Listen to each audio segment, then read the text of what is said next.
I don't usually make content about events that have literally just happened in WWE, but I wanted to put my thoughts out about last night's main event that saw Roman Reigns defeat Cody Rhodes to retain the Universal title. Out of the 2 nights worth of matches between WrestleMania Night 1 and WrestleMania Night 2, my favourite match was between Sheamus, Drew McIntyre and Gunther. I thought it was a 5-star classic match, one of the all-time great WrestleMania matches, and I think these men are raising the prestige of the Intercontinental title while the main event scene is busy. And that brings us to the crux of the problem. The main event scene that has been occupied by Roman Reigns for over 900 days. Remember, it's been almost 3 years since Reigns won that belt. He got the pinfall on Braun Strowman at Payback in August 2020 to become the champion. To me, at that time, it felt right for Reigns to win the title. He played the heel perfectly thereafter as the tribal chief character. He brought together the Usos and Paul Heyman underneath him, and it just worked beautifully. After years of suffering Reigns as a bland, weak babyface, his heel character was a breath of fresh air. I thought that his long title reign gave a feeling of legitimacy to the championship and to Reigns himself as the main heel in WWE. All the way up to the last 6 months, in fact, I've enjoyed Roman Reigns as champion, but surely his match against Cody Rhodes in the WrestleMania main event last night would have been the natural conclusion to his championship reign.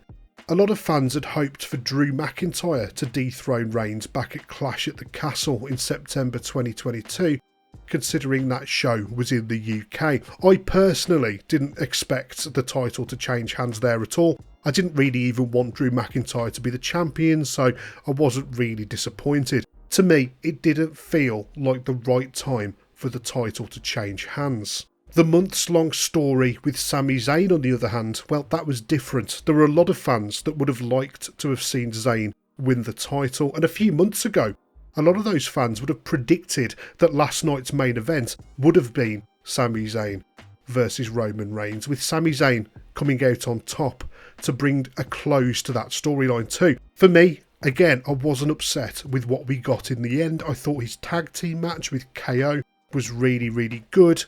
One of the best matches of the entire weekend there as well.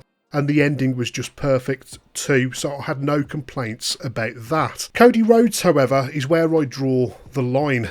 The story of Rhodes triumphantly returning home to WWE in 2022 felt like the right story to end Roman's reign as champion. Rhodes had the perfect hero's journey, what with him being inflicted by that brutal pectoral muscle tear and him battling through the pain for his match against Seth Rollins before having to take time away to heal. His return from injury and his win at the Royal Rumble was the perfect comeback story, and Rhodes beating Reigns last night would have been the perfect conclusion to that story. Now, WWE and some of you guys might say that it was too obvious to have Rhodes win, that that's what was expected all along.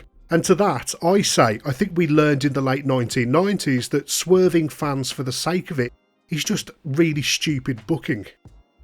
If WWE are holding out for Roman Reigns to become the first 1,000-day champion of the modern era, then that's wrong too. It's bullcrap. Firstly, why does it matter?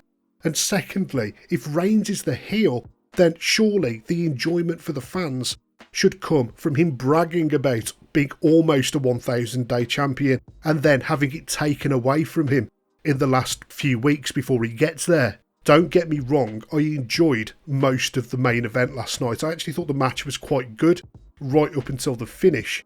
Not only did I not like the result, but also Sikoa getting involved really bothered me. I hate it when pay-per-view main events have a screwy finish, especially the main event of WrestleMania.